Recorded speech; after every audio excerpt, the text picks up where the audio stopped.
3년 후 당신의 미래를 바꿀 7가지 기술 세븐테크. 또 하나의 나를 꿈꾸는 세상 메타버스. 김상균 지음. 새로운 삶으로의 디지털 테라포밍. 요즘 세상을 가장 뜨겁게 달구는 신조어 메타버스, 바야흐로 메타버스의 시대다. 현실과 가상이 혼재된 세계, 메타버스의 세계로 떠나보자. 과연 메타버스는 구체적으로 무엇이며 우리의 삶을 어떻게 변화시키는 것인지, 그로 인한 미래의 모습을 상상해보며 저마다의 내일을 그 속에 담금질해보자. 먼저 메타버스라는 말의 뜻부터 살펴보자. 메타는 초월이고 버스는 유니버스, 즉 세계를 의미한다. 즉 초월과 추상을 일컫는 메타와 현실 세계를 뜻하는 유니버스의 합성어가 메타버스다. 혹여 이 버스를 교통수단으로 알고 있는 분은 없겠지만 사실 이 말에는 실제 버스 같은 느낌이 섞여 있기도 하다. 우리 모두를 태워서 어디로 데리고 가는 디지털 테라포밍의 이미지가 있는 것이다. 테라포밍은 인간이 살지 못하는 외계 행성을 개조하여 인간의 생존이 가능하게끔 지구화하는 과정을 일컫는 말이다. 영화 마션을 보면 지구인이 화성에 가서 땅을 일구는 모습이 나오는데 이런 작업이 테라포밍이다. 그럼 왜 테라포밍을 하는 것일까? 인간의 욕망 혹은 꿈의 크기가 너무나 크기 때문이다. 최근 각계의 많은 종교 지도자들은 한결같이 인간의 욕망을 질타한다. 이제 그만 새로운 것을 꿈꾸라고 한다. 그런데 이것이 종교적 성찰의 수단은 될지언정 심리학적으로는 소용이 없는 말이다. 인지과학적으로 인간의 머리는 끊임없이 새로운 것을 욕망하게 되어 있다. 그렇기 때문에 역사상 인간이 수많은 경쟁종을 물리치고 지구를 지배하는 종이 된 것이다. 그런데 갈수록 지구는 좁게 느껴진다. 현재 78억 명의 인구가 원하는 것을 더 이상 지구가 해결해 주지 못하고 있다. 그래서 자꾸 화성 탐사 등의 도전을 시도하는 것이다. 하지만 애석하게도 우리는 빠른 시일 내에 화성에 갈 수 없다. 솔직히 언제가 될지, 그게 가능한 일일지 아직 알 수 없다. 그래서 가상의 공간에 화성보다 더 거대한 땅을 만들었으니 그것이 메타버스다. 메타버스는 마치 콜럼버스가 신대륙을 발견했을 때의 경이 그 자체다.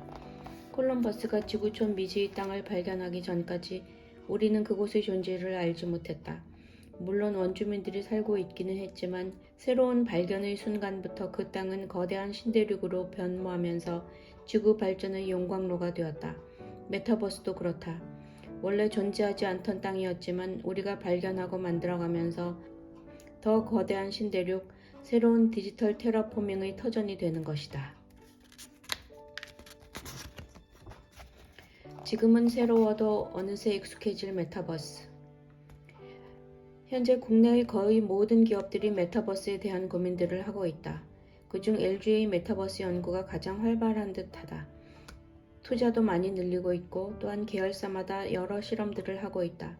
그중 한 가지가 채용 박람회다.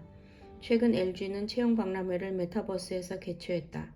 코로나 시국이기도 했지만 3시간여의 채용 박람회 참가를 위해 먼 지방에서부터 상경하는 것은 상당히 비효율적인 일이기도 하다. 그래서 가상의 공간에서 채용 박람회를 개최한 것인데 그렇다고 이 채용 박람회에 들어가기 위해 뭔가 복잡한 소프트웨어를 쓰거나 비싼 장비를 사야 한다면 접근성은 상당히 떨어질 것이다. 사실 메타버스가 날로 확대되어가는 지금의 시점에서 상당히 중요한 포인트가 접근성이다. 얼마 전에 해장을 하려고 아침에 국밥집을 갔다가 키오스크가 딱 버티고 있는 것을 보고 놀란 기억이 있다. 사용이 익숙치 않아 몇 번 버튼을 잘못 눌러 원활하게 작동되지 않았는데 이를 보고도 종업원은 옆에서 팔짱 끼고 쳐다보기만 할 뿐 아무런 도움도 주지 않았다. 나도 그럴진데 IT에 익숙하지 않으신 어르신들은 아마도 접근하기가 힘들 것이다. 실제로 메타버스는 그와 같은 두려움을 조금 더 증폭하는 역할도 한다. 너무 새로운 일이기에 그렇다. 그런데 벌써 몇 년 동안 코로나 바이러스로 인해 초등학생부터 부모님들까지 줌으로 수업하고 회의하고 친구들 모임을 갖는 일이 일상화되었다. 메타버스도 이와 유사하다.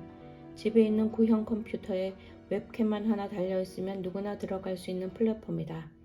들어가 보면 그야말로 싸이월드 느낌으로 작은 아바타가 있으며 화살표와 X 버튼만 이용하면 된다.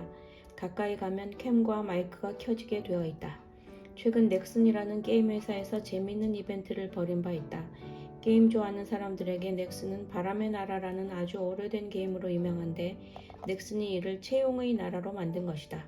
신기해서 들어가 보았더니 바람의 나라 지도를 그대로 옮겨놓은 것이 매우 흥미로웠다.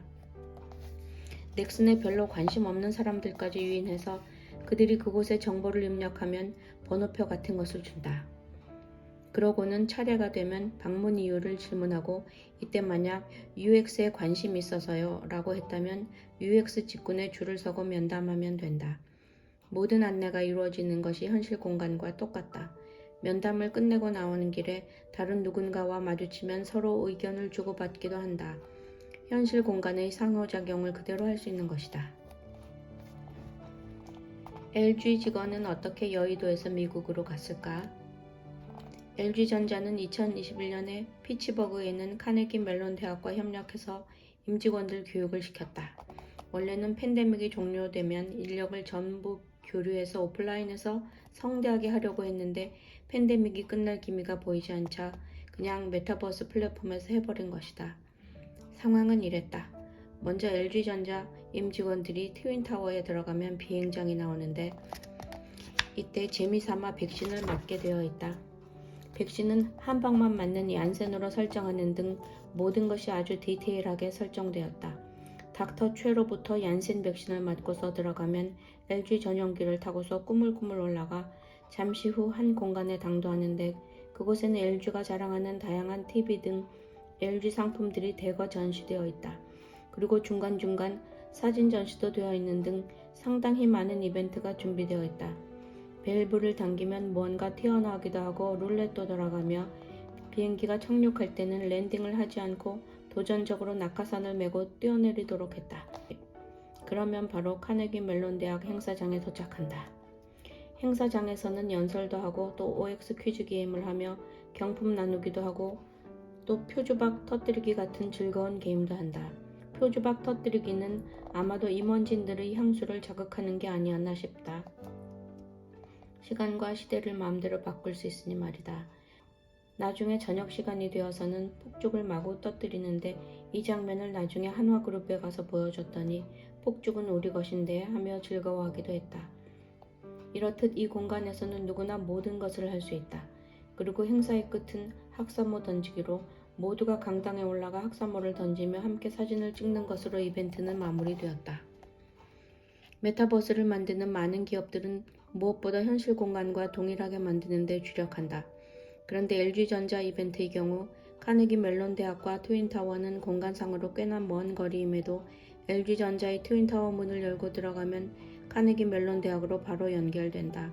그 연결 과정에 드러난 디테일한 설정들, 즉 백신 맞고 비행기 타는 등의 장면 설정은 상당히 유쾌한 것이었다.